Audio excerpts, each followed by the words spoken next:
Et en février dernier, le pôle scientifique de Grenoble a inauguré le nouveau bâtiment de l'IBS, l'Institut de biologie structurale. Depuis sa création il y a un peu plus de 20 ans, l'IBS, qui rassemble 3 entités, le CNRS, le CEA et l'Université de Grenoble, contribue à l'exploration du vivant et des nouvelles pistes thérapeutiques. C'est la chronique scientifique du jour. Xavier Schmitt, Franck Serroni.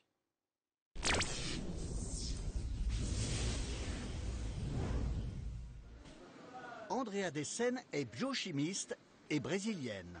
25 nationalités pour 200 scientifiques.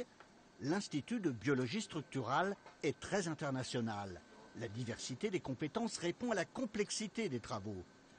Andrea étudie la résistance des bactéries aux antibiotiques. Ils sont devenus inactifs sur 40% des souches bactériennes. La paroi d'une bactérie, c'est le talon d'Achille de cet organisme, parce qu'elle la protège contre tout ce qui est attaque de l'extérieur. Donc si on arrive à la fragiliser avec des antibiotiques, elle ne peut plus survivre.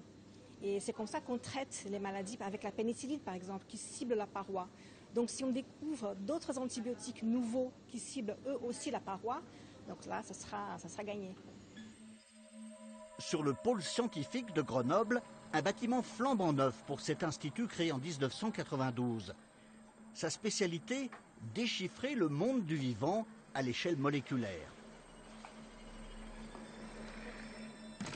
Les chercheurs partagent avec les laboratoires voisins de puissants instruments. Un générateur de rayons X et ici des spectromètres à RMN, la résonance magnétique nucléaire. La vie, ce n'est pas quelque chose de statique. La vie, c'est quelque chose qui bouge. C'est les interactions et la dynamique, c'est très fondamental pour la biologie. Et donc la RMN permet de voir en solution, donc dans des situations proches d'un milieu natif, donc biologique, de voir la structure et les interactions des molécules. C'est une révolution. Les molécules ne sont plus étudiées isolément, mais dans leur milieu. En particulier les protéines, les constituants majeurs de nos cellules.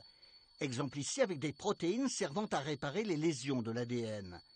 Résultat d'un savant processus, voici l'image 3D d'une protéine clé. Elle ouvre la double hélice dépositaire du code génétique. Ça, c'est typiquement une première protéine qui va arriver et qui va permettre de dérouler et d'ouvrir la double hélice de l'ADN pour ensuite permettre aux protéines qui vont ensuite vraiment couper et enlever les lésions de l'ADN, d'atteindre vraiment le noyau de l'ADN où se trouvent ces lésions. La recherche a décrypté la structure de 90 000 protéines différentes.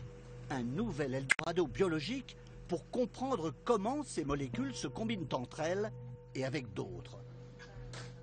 S'ouvrent aussi des pistes prometteuses pour trouver de nouveaux antibiotiques ou encore des thérapies contre les grandes pathologies comme le cancer et le sida. Next week.